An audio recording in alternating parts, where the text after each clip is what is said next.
بسم الله الرحمن الرحیم.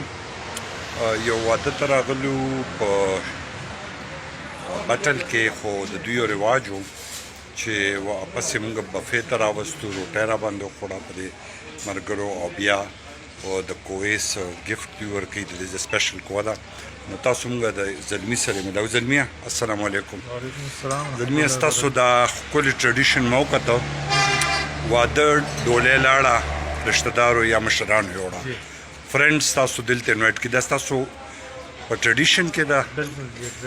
نو دې کې نور څه داسې پلس د دې له علاوه تاسو سلامي راشي او سوالات نه پس بیا مرګري او کوم دوستان هدي بیا په فیټه دي په خورل نن مو لیټ شو بیا نه پس روټه پروګرام او د دې کوی په څه کانسپټ دی؟ کوی بس یو خوشحالي او خدام.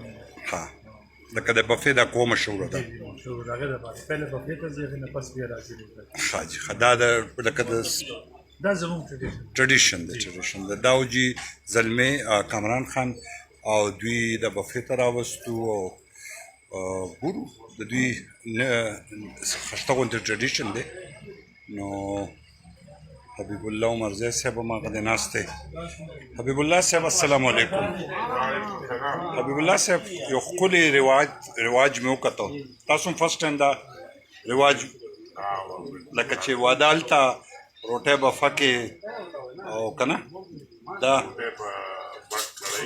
او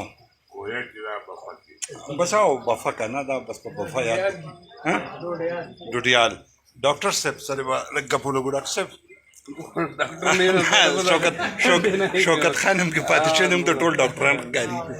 نو دا د زلمي کزن دی، زلمي خو سم ګپ ولګېده، ستاسو د ټریډیشن هم دغه کو. نو ډېر ماشاءالله ښکلی دغه دی روایت مونږ وکته، یو ښکلی رواج دی.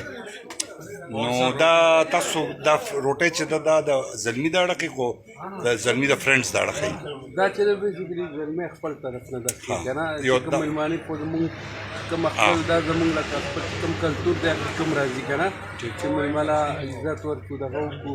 او بله تاسو د کوی خبره وکړو، نو زمونږ دغه ایریا کې چې کوم دی کوه ډېره زبردست شی دی که نه، دا د دې د سوغات دی. ټیک شو، دا یو سووینیر غوندې.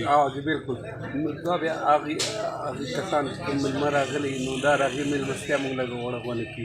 ډېره مهرباني. دا د دوی کزن او دغه شان ښکلې تاسو څنګه یو پروګرام شیر کړ، او دا ویډیو ځان څه مخکې هم شیر کړی، ډېر مزدار دغه و. نو ښکلی رواج و. نورولي خان وروره نوې نظامونه دا الله په امان. حاجي نو دا دوی هغه اخر کې ګفټس دغه ورکړل د کوی، دا د دوی بفا کا مشهور کویا بفا. نو دا د دوی یو سوینیر دی، دا یو ټریډیشنل دغه دی.